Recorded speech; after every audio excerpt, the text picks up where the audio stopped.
or tomatoes.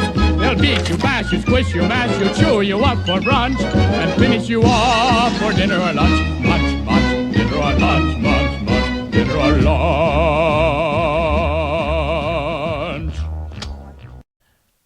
Hola a todos, bienvenidos a Filosofía Clase B, yo soy Oscar. Me preguntan, ¿qué consejo le daría para escribir una historia de guerra? Bueno, primero y principal, le aconsejo buscar consejo en Mejor Puerto.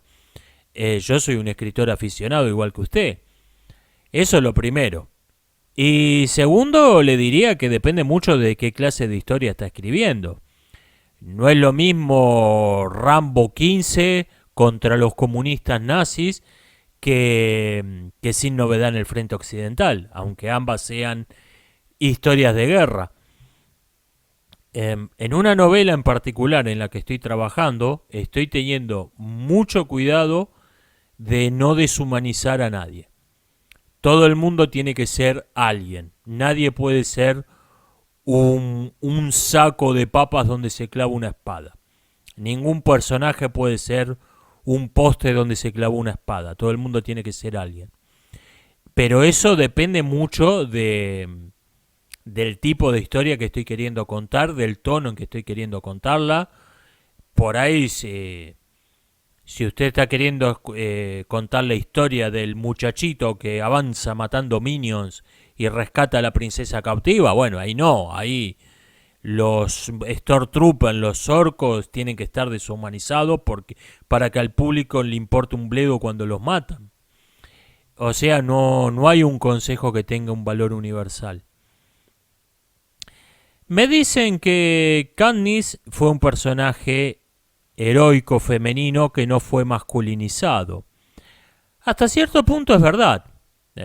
Hasta cierto punto, porque los guionistas y la autora creo que fue la única guionista de esa novela, dijo que es la historia del laberinto de Creta con los géneros, dijo ella, con los géneros invertidos. O sea, Katniss es Teseo y Pita es Arianda, con los sexos cambiados. O sea, hasta por ahí nomás. Pero sí es verdad que es un personaje femenino en su comportamiento, en su modo de vestir, etc. Algo que a mí me llamó más la atención de esa película es que no fueron por el tópico de David contra Goliat. Este tipo, el rubio grandote, no me acuerdo cómo se llama, el que apuestan que va a ganar los Juegos del Hambre, su primera prioridad es matar al negro del Distrito 11 y a Katniss. El resto puede esperar, o sea, esos dos son los únicos que considera realmente peligrosos. Nunca la subestiman a Katniss. Todo el mundo sabe que es alguien de cuidado. Eso me llamó la atención, que no fueron por el tópico de David matando a Goliat con un ondazo. Eso fue lo que más me llamó la atención de esa historia. Me dicen que Lolita es un adolescente, es decir, alguien intermedio entre una niña y una mujer, y para seducir a un hombre se comporta de modo infantil. O sea, en vez de aparentar ser más grande de lo que es, qué sé yo, ponerse tacos altos, peinarse de modo sobrio con un rodete, usar anteojos de lectura, tratar de parecer que es más grande de lo que es, va en la dirección contraria. Se comporta como de modo infantil para tratar de seducir a un hombre, lo cual no es normal. No es un comportamiento normal, y esa historia lo presenta como lo más natural del mundo. Es verdad esto, es curioso. No está descubriendo la pólvora. Desde que se publicó esa novela hay gente que sospecha que no es totalmente ficticia. O sea, no está descubriendo la pólvora. Pero sí es curioso ese comportamiento de Lolita en Lolita. Me dicen, ¿cómo escribir una historia que hable sobre la violencia doméstica en donde un hombre golpea a una mujer y que no sea propaganda feminista? Se puede hacer y se ha hecho maravillosamente bien esto. Lo que pasa es que siempre tiene que individualizar la responsabilidad, individualizar a los personajes y atribuir responsabilidades individuales. Lo que caracteriza al feminismo o a cualquier otra ideología identitaria es colectivizar la culpa y explicar lo que ocurre dentro de una casa. Lo privado es político. Esta idea es común a toda ideología identitaria. Lo privado es político. Lo que ocurre dentro de una casa es simplemente un caso particular de un fenómeno político, de un fenómeno social a gran escala. Y no puede ser de otro modo, y como no puede ser de otro modo, nadie es responsable, nadie tiene la culpa como individuo. Tiene la culpa por pertenecer a la malvada raza, al malvado sexo o a lo que sea, pero no tiene responsabilidad en tanto que individuo. Sacando este discurso ideológico típico de las ideologías identitarias, puede tratar el tema, y de hecho, solo si saca ese discurso ideológico puede tratar realmente el tema. Lo que hace la propaganda feminista con el abuso doméstico es tomar el hecho del abuso doméstico, tergiversar la realidad para adaptarlo al discurso ideológico e instrumentarlo como un tópico de propaganda, pero realmente no hablan del fenómeno real de la violencia doméstica. Porque para eso tendrían que individualizar agentes causales, tendrían que individualizar culpables, tendrían que individualizar responsabilidades, que es precisamente lo que no hace ninguna ideología identitaria. Películas que han tocado el tema: Scarlet Street, estupenda película, Toro Salvaje, Un tranvía llamado Deseo, Once Were Warriors, no sé cuál es el título en castellano. Son películas que han tocado muy bien el tema. Se puede y se debe tocar el tema fuera de la propaganda feminista. Me dicen que en Perú unos chicos de una escuela usaron una IA para crear imágenes fotorrealistas de sus compañeras de clase de 13-14 años y las estaban vendiendo en internet y les hicieron juicio por esto. Vea, acá yo creo que lo importante, yo no entiendo mucho de esto, me voy a meter un poco de colado. No, la filosofía del derecho no es lo mío. Yo creo que acá el problema no son las fotos, sino que estos mocosos dijeron que son las compañeras de su escuela. O sea, no es, mirá, hizo una imagen fotorrealista de una mina en bola. No, hizo una imagen fotorrealista de fulana de mengana. Ese es el asunto. Están diciendo quién es la persona. A pesar de, entonces no pueden escudarse, bueno, pero no, esto es una imagen generada artística, generada por una inteligencia artificial, porque ellos están diciendo quién es la persona de la foto. En la década del 30, los hermanos Warner, no la corporación que ahora tiene su nombre, los hermanos Warner, los hermanos de carne y hueso, filmaron una película llamada Rasputin, que se promocionó llamándose La verdadera historia, o una historia real, algo así. La condesa Irina Yusupov les hizo juicio por calumnias. Y esto fue, en su tiempo fue, what the fuck, nadie jamás había hecho un juicio por calumnias por una película. Era algo que no tenía precedentes. Y sin embargo ganó el juicio, le tuvieron que pagar una fortuna, porque su abogado apeló a dos cosas. El abogado de Irina apeló a que la película se promocionó diciendo que era una historia real, cosa que no volvió a ser nunca más ninguna película y no va a ser mientras exista el mundo. De ahí ese cartel de cualquier semejanza es pura bla bla bla, es pura coincidencia, es por esto, es por Rasputin. Y dos, trajo documentación que probaba que en 1917 No había ninguna otra persona en el mundo llamada Irina Alessandrova Yusupov. Por lo tanto, el personaje Irina Alessandrova Yusupov que aparecía en la película era ella, era su cliente. Y por lo tanto ganó el juicio por calumnia, le tuvieron que pagar una fortuna los hermanos Warner. Yo creo que este caso es parecido. El problema no es la foto, es que están diciendo que son sus compañeras de la escuela. Y de hecho, si tienen 13, 14 años las modelos, hasta se podría argumentar que es distribución de pornografía infantil. Esto muy rebuscado, muy traído de los pelos, pero si yo fuera el abogado de las chicas, yo lo suelto y si cuela, cuela. Están distribuyendo pornografía infantil, si cuela, cuela. Me parece muy traído de los pelos esto último, pero se puede argumentar. Se puede argumentar que es distribución de pornografía infantil. Esto es...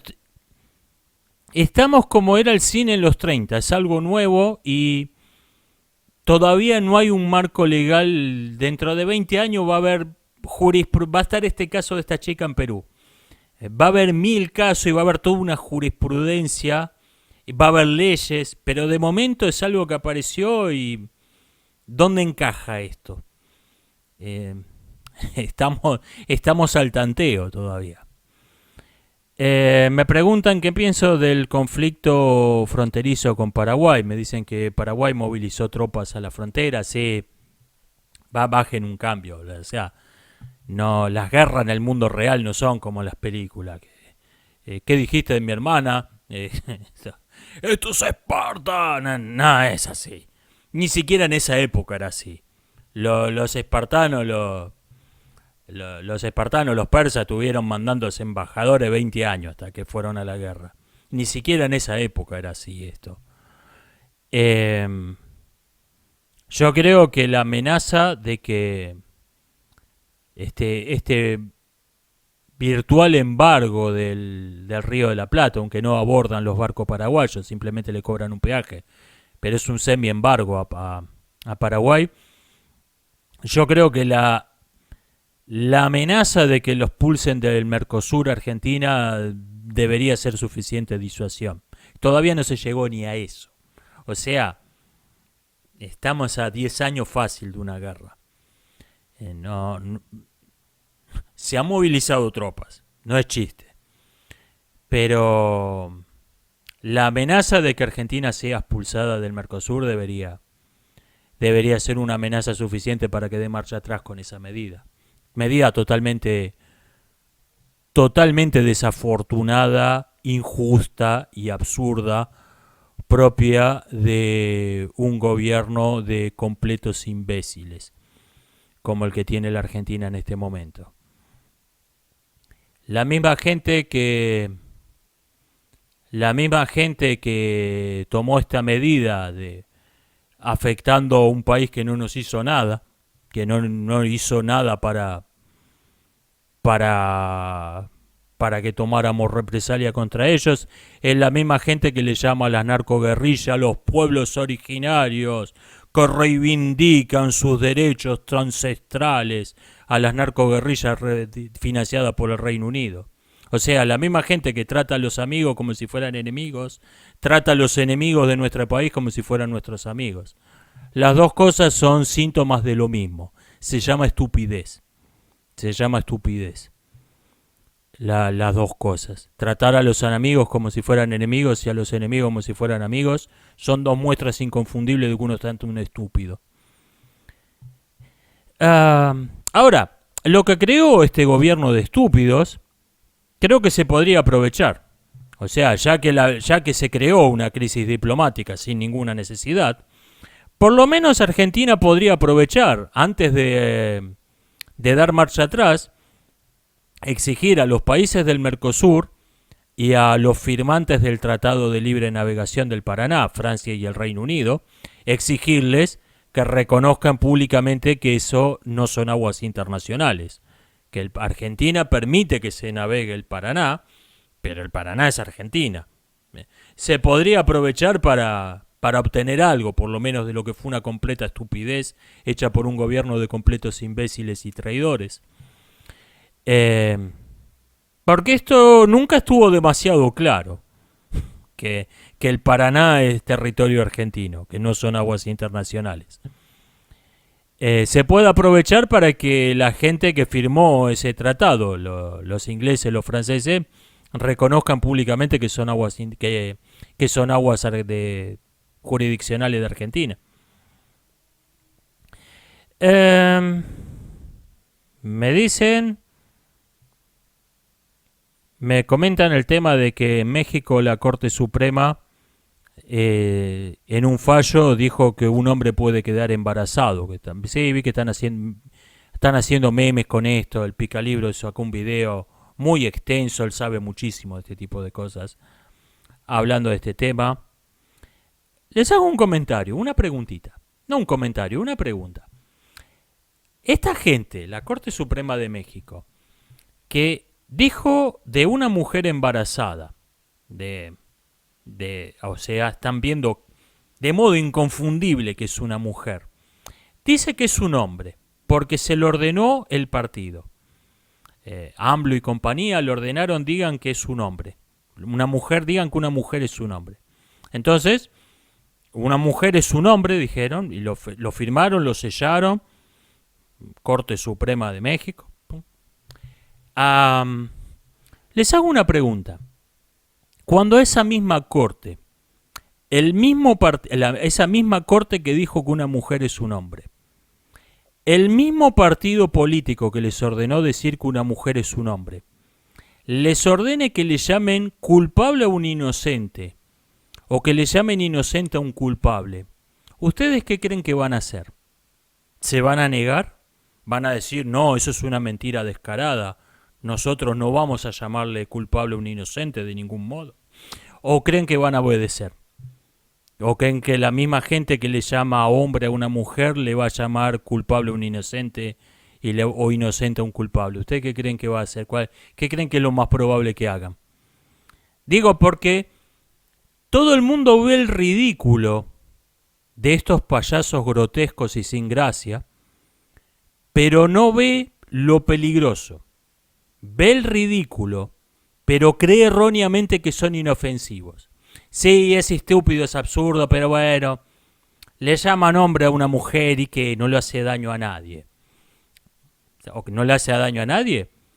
Cuando esa gente tenga que llamarle culpable a un inocente a un culpable, ¿ustedes qué creen que van a hacer? Alguien que ya demostró que está dispuesto a mentir de modo descarado si un partido político se lo ordena.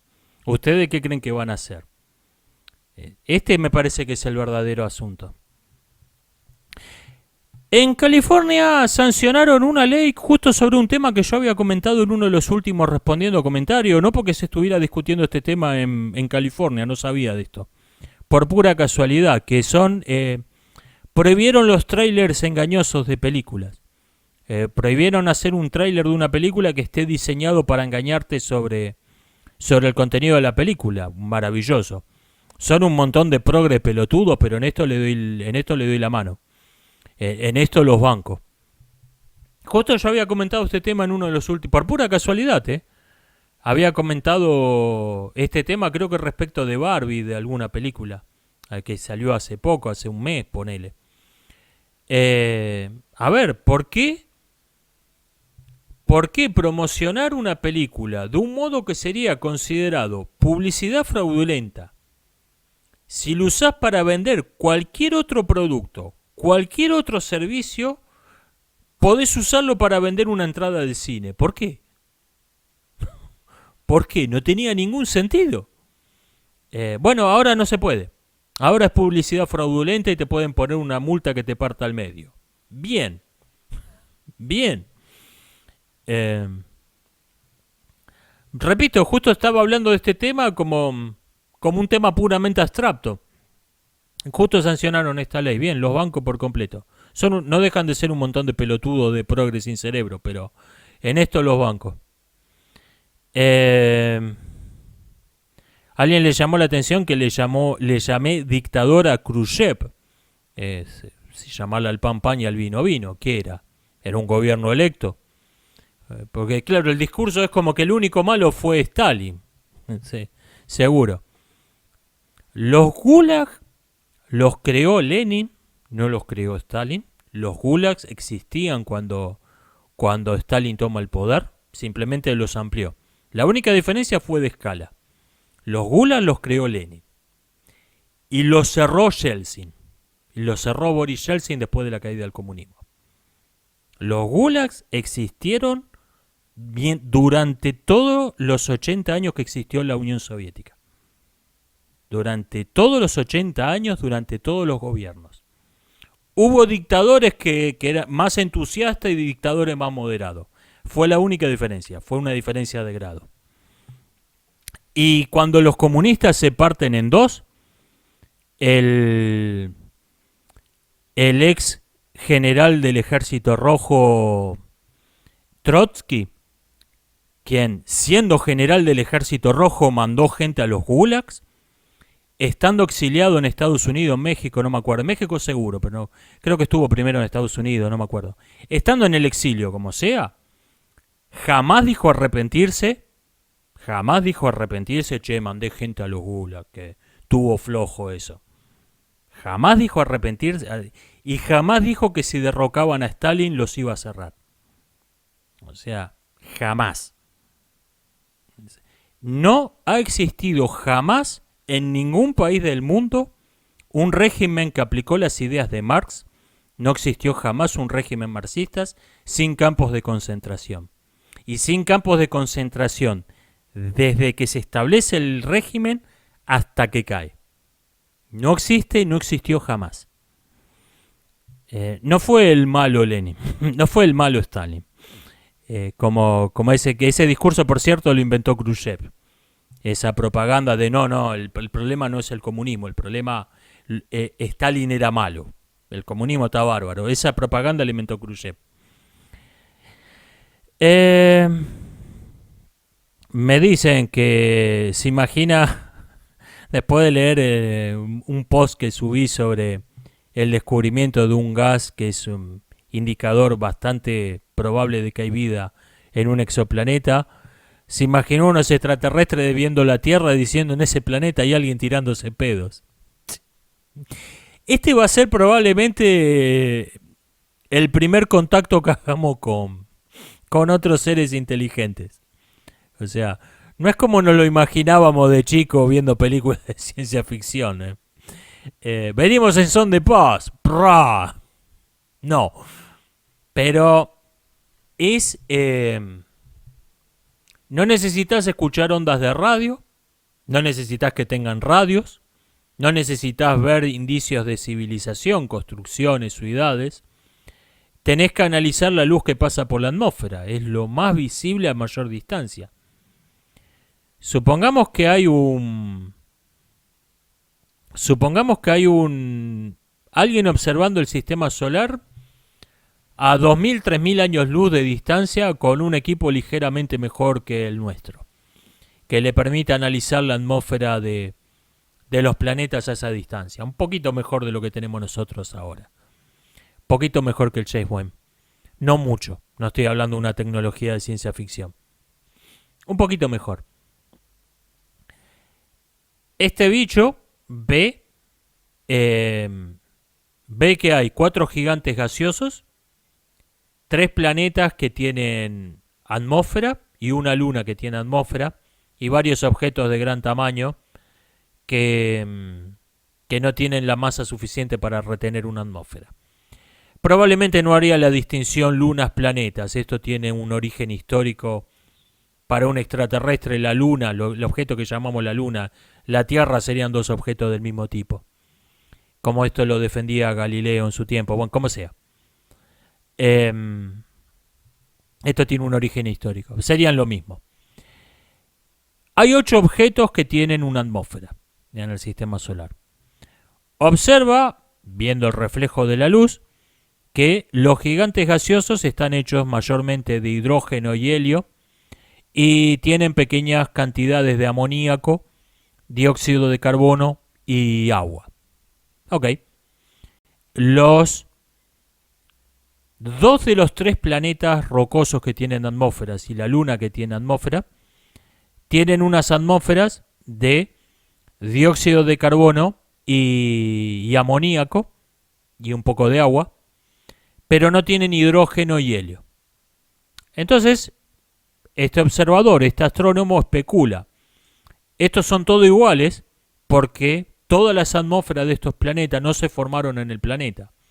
Se formaron de una misma nube que orbitaba a la estrella, y la gravedad de los planetas fue captando parte de esa nube y se convirtió en su atmósfera. Por eso son todos iguales. Y los objetos más pequeños, los planetas rocosos y la luna la luna que tiene atmósfera, no tienen helio e hidrógeno porque la gravedad no es suficiente para retenerlos, escapó al espacio. Quedaron los gases más pesados que en los gigantes gaseosos son una pequeña parte de su composición. Esto es lo que se llama una hipótesis elegante, te explica mucho con muy pocos principios, con muy pocos postulados, te explica muchos fenómenos distintos. Ok, todo maravilloso. Y entonces observa el otro planeta, que por sentido común podemos esperar que tenía la misma atmósfera que el resto, que tenía una atmósfera de amoníaco, dióxido de carbono y agua. El helio y el hidrógeno escaparon al espacio. Y en lugar de eso se encuentra que aunque tiene una atmósfera que es un 80% de nitrógeno, un 20% de oxígeno, pequeñas cantidades de dióxido de carbono y vapor de agua en la atmósfera, grandes cantidades de agua líquida en la superficie. Y se queda preguntando este astrónomo, ¿qué carajo pasó acá? ¿Qué pasó en este planeta? La única explicación razonable es que ese planeta empezó teniendo una atmósfera parecida a la de Venus, a la de Marte, pero algún fenómeno químico extraordinariamente complejo, liberó el nitrógeno del amoníaco, liberó el oxígeno del dióxido de carbono y convirtió al resto del carbono y a una parte del agua en hidrocarburos. Yo creo que él diría, agarremos un plato volador y vamos a ver qué está pasando en ese planeta, pero ya. Ese sería el indicador visible desde más lejos, no tanto como que hay vida acá, pero que acá pasó algo muy raro. Acá pasó algo muy raro que no pasó en Venus y no pasó en Marte. Y no pasó en ninguna otra parte. Eso sería un indicador clarísimo de que acá pasó algo muy complejo y muy raro. Y la probabilidad de que eso algo muy complejo y muy raro sea vida es bastante alta. O sea, los primeros que verían de nosotros no serían la inauguración de los Juegos Olímpicos de Adolf Hitler. Lo primero que verían de nosotros es que hay una cantidad ridícula de nitrógeno en la atmósfera. Eso sería lo primero que... porque es lo que vuelve azul nuestro planeta. Es lo que se ve desde miles de años luz de distancia. Es curioso.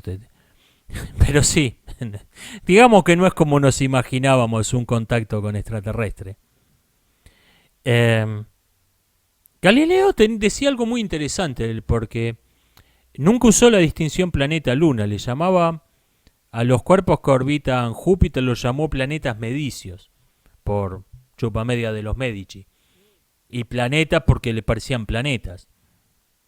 Y Galileo decía que esta distinción de planetas y lunas era un resabio de la astrología, porque estaban clasificando un objeto no por lo que es en sí mismo, sino por cómo se mueve. Están clasificando un objeto por sus movimientos. Decía que eso era como que un naturalista considere que un león durmiendo la siesta y un león cazando son dos especies distintas. No tenía ningún sentido. Y hacía una reducción al absurdo, un experimento imaginario muy interesante. Decía Galileo que Marte y Ganímedes tienen el mismo tamaño. O sea, ponele las mediciones del tamaño de los planetas de su época dejaban bastante que desear, pero ponele, vamos a aceptar que esto es así. Galileo se imagina un gigante bromista que toma a Marte, lo saca de su órbita, toma a Ganímedes y pone a Ganímedes en la órbita de Marte. Lo pone en la órbita de Marte y le da un empujón y lo deja moviéndose donde estaba Marte. Y pone a Marte donde estaba Ganímedes y le da un empujón y lo pone en la órbita de Ganímedes. Y Galileo dice que ninguno de los dos objetos habría cambiado su actividad geológica, sus propiedades físicas, su composición química, no habría cambiado absolutamente nada, pero ahora Ganímedes sería un planeta y Marte sería una luna. O sea, es bastante absurdo. Es bastante absurdo, tiene razón. Me dicen qué pienso de los aliens que encontraron en México. A ver, momento. Esto no es algo que dice un chiflado en el canal de Dross. No, esto lo presentaron en el Congreso de México. Lo está diciendo la misma gente que dice que una mujer es un hombre. Está diciendo que encontraron aliens, que no le va a creer usted a la gente que el mismo día dijo que un hombre puede quedar embarazado. No le va a creer que están diciendo la verdad cuando dicen que tienen momias de extraterrestres. Bueno, ya ser un poco escéptico está bien, pero ya me parece que eso sí se al carajo. Sinapsis de Eisenberg me dice que siempre lo acomplejó su apellido. Yo creí que era un nick, por cierto. No le preste atención a estas cosas. También de chico tenía problema con mi segundo nombre, Aníbal, porque leí un libro de historia y me enteré que tremendo hijo de puta que fue Aníbal. Hoy me hago llamar Oscar Chao porque es más corto, más cómodo, no porque tenga problema con mi nombre. No. Un apellido es un apellido y nada más. Incluso si usted es pariente del tipo que trató de hacer la bomba atómica para Hitler. ¿Qué? Usted es usted. No es algo para prestarle la menor atención. Me dicen que la película Déjame entrar parece estar reflejando ciertas políticas educativas nefastas de Suecia. Está interesante esto. Yo no lo había notado y no creo que haya sido consciente, no creo que haya sido intencional. Pero una vez que usted me lo dijo, no puedo dejar de notarlo. Sí, eso está ahí. Eso está ahí. ¿Sí? Nada, no comento, simplemente comparto su comentario porque me pareció interesante. Me dicen, ¿la filosofía está cerca de la locura o la locura está cerca de la filosofía? No capto mucho este matiz que usted hace me suena más o menos lo mismo. El loco y el filósofo tienen en común que rechazan el sentido común. Que nunca dicen de algo, bueno, esto es obvio. Ya, no, ¿para qué vamos a discutir este tema? La diferencia, incluso ideas extraordinariamente extrañas. La diferencia es que el filósofo acepta toda clase de ideas extrañas, las discute con total seriedad. No dice, jajaja, qué tonto alguien cree en esto, qué locura. Las discute con total seriedad. El jueves pasadismo, el solipsismo, el genio maligno, el cerebro adentro de un frasco. Se las toma totalmente en serio. Vamos a discutir esto, vamos a argumentar a favor, en contra. Vamos a analizar esto, cuáles son los principios de los que parten, cuáles son sus consecuencias. Se las toma totalmente en serio. La diferencia es que el filósofo sabe que está analizando una hipótesis. Incluso la más loca de las hipótesis mantiene esta distancia con la hipótesis. El filósofo duda, el filósofo cuestiona, el filósofo analiza. El loco afirma. El loco afirma, el loco no te dice, yo podría ser un cerebro adentro de un frasco que está conectado a una serie de cables que le hacen creer que sus sentidos están percibiendo un mundo exterior. No, el loco te dice, yo soy un cerebro adentro de un frasco. El loco afirma. Esa creo que es la gran diferencia. Me dicen que una lógica que parta de una contradicción, a partir de una contradicción se puede demostrar todo y por lo tanto no se puede demostrar nada. Sí, bueno, este tema lo comentamos en el directo con Waldo y bueno, Waldo está trabajando en esto, ¿no? Vino a comentar algo en lo que está trabajando, no es un producto terminado. Creo que Waldo en algún momento dijo del directo, dijo, sí, esto lo comenté en internet para que ver que alguien aporte alguna idea. O sea, es algo en lo que se está trabajando, no es una idea cerrada con una conclusión. Me dicen, formalizar el psicoanálisis me suena a pseudociencia, porque ¿qué clase de predicción hace esa teoría? Me parece que usted está confundiendo las ciencias formales, la lógica, la matemática, etcétera, las está confundiendo con las ciencias empíricas, con la filosofía natural, que estas son las que tienen que hacer predicciones para probar su valor. Alguien postula una relación de causa y efecto. Ok, ¿qué se sigue de esta? Si tu hipótesis es correcta, hace una predicción que se siga de tu hipótesis absurdamente improbable de acertar por casualidad y vamos a ver si se cumple. Así funcionan las ciencias empíricas, las ciencias naturales. En la geometría un teorema no se demuestra así. Es otra cosa. Las ciencias formales son otra cosa, no tienen que hacer predicciones para demostrar su valor. Funcionan de otro modo distinto.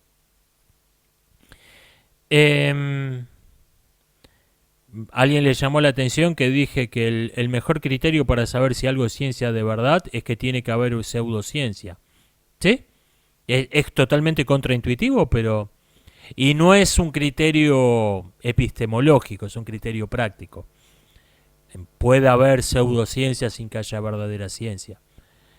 Y verdadera ciencia sin que tenga una pseudociencia. Pero es un criterio práctico. Si alguien fabrica una moneda de pirata rellena de chocolate, es una golosina. Nadie dice que está falsificando moneda. Porque no hay moneda, doblones piratas de verdad. Nadie lo llama un falsificador. El falsificador existe porque existe la moneda auténtica. Del mismo modo, la teoría de los antiguos astronautas decimos que es una pseudoarqueología porque existe la verdadera arqueología. La astrología es una pseudociencia en relación a la astronomía y así por el estilo. Cuando alguien te dice, inventamos esta maravillosa disciplina, y ¿hay una pseudociencia que se llama igual? No. Entonces es la única que existe. Cuando no existe pseudopsiquiatría, porque la psiquiatría es un doblón pirata de chocolate. Lo único que existe es la falsa. Por ejemplo, cuando no existe una pseudociencia, porque es lo único que existe. Es porque es lo único que existe. El indicador más claro de que una disciplina es verdadera ciencia es que tiene imitadores tratando de falsificarla. Ese es el indicador más claro.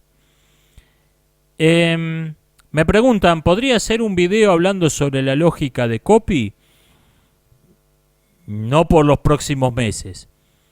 Había hecho un video recomendando 25 libros para autodidactas, valga la paradoja. 25 libros para profundizar, o sea, ya no para iniciarse en la filosofía, sino para profundizar un poco más. Uno era la lógica de Copy. Y tenía en algún momento ganas de hacer una serie de 25 videos que fueran una especie de curso de iniciación al pensamiento filosófico.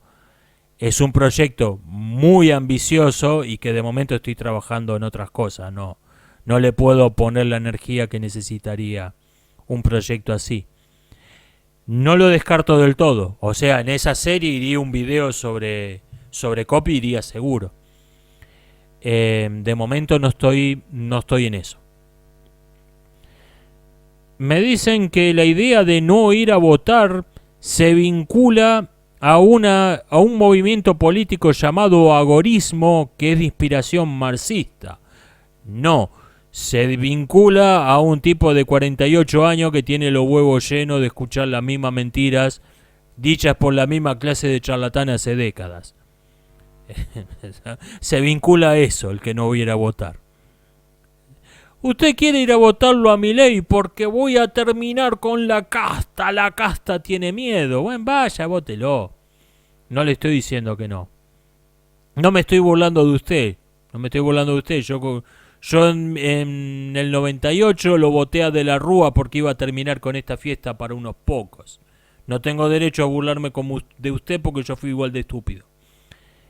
Ahora, si dentro de 25 años usted dice, no, hay que votarlo a Magoya porque Magoya dice, le voy a cerrar el garito a la mafia, ahí lo voy a considerar un pelotudo.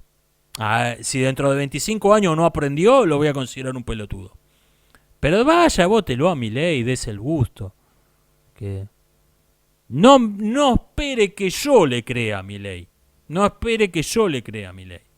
Porque tengo 48 años y vengo hace medio siglo que estoy viendo charlatanes como Milei con el mismo discurso una y otra vez. Y si me lo tomara en serio a ese payaso sería un completo imbécil. Usted no es un imbécil, usted es joven. Vaya y vótelo, si no se va a sentir mal con su conciencia. Vaya y vótelo.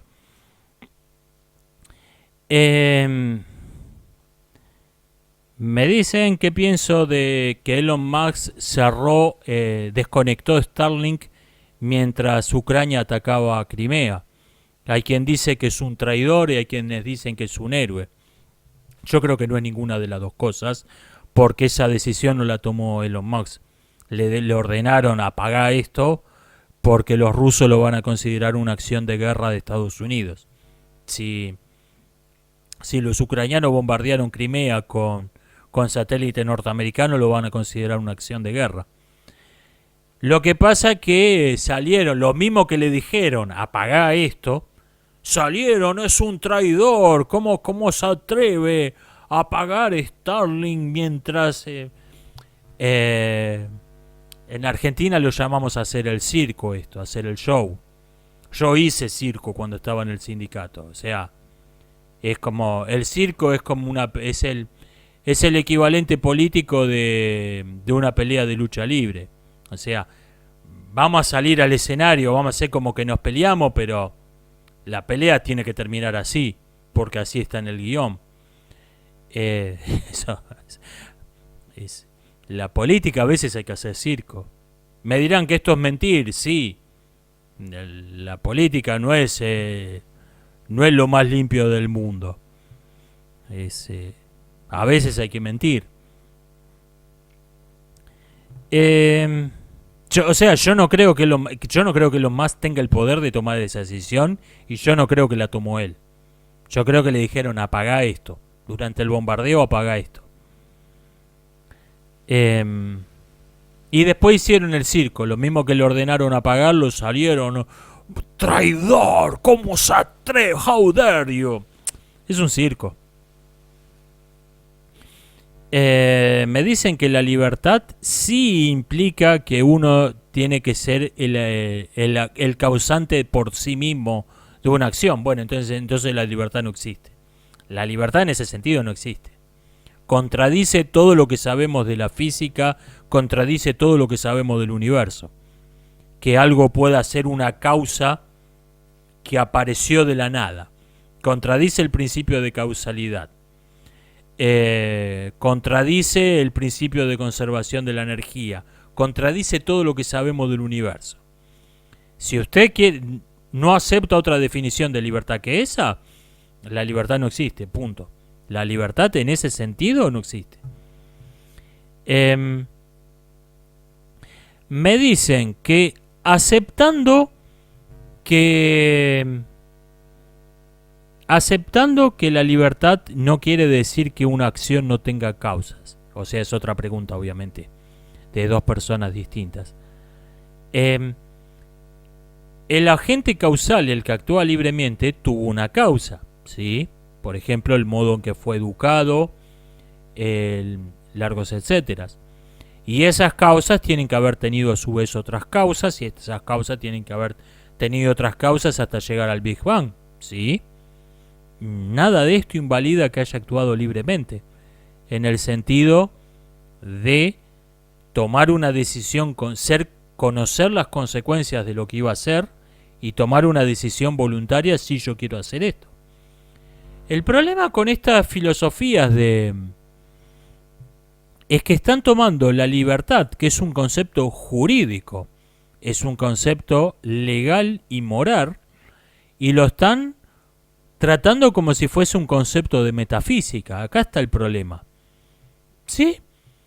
La persona actúa como actúa porque tuvo unas causas, tiene unas causas para actuar así, y esas causas tuvieron unas causas, y esas causas tuvieron unas causas, y así hasta el fin de los tiempos para atrás. ¿Sí? Eso no quiere decir que si es consciente de lo que está haciendo, es consciente de las consecuencias de lo que va a hacer y actúa sabiendo que tiene más de una opción y elige actuar del modo en que actuó y no de otro modo, es libre. La libertad no significa otra cosa que no tener una coacción externa que nos impida actuar del modo en que quisiéramos actuar, o por medio de engaños nos haga creer que estamos actuando de un modo cuando que lo que estamos haciendo tienen ciertas consecuencias cuando en realidad tienen unas consecuencias distintas. Y nosotros estamos en nuestros cabales, no tenemos un problema mental permanente, la locura, o temporario, digamos la embriaguez, que nos impida actuar de modo consciente y racional sabiendo lo que estamos haciendo. La libertad no significa otra cosa que eso.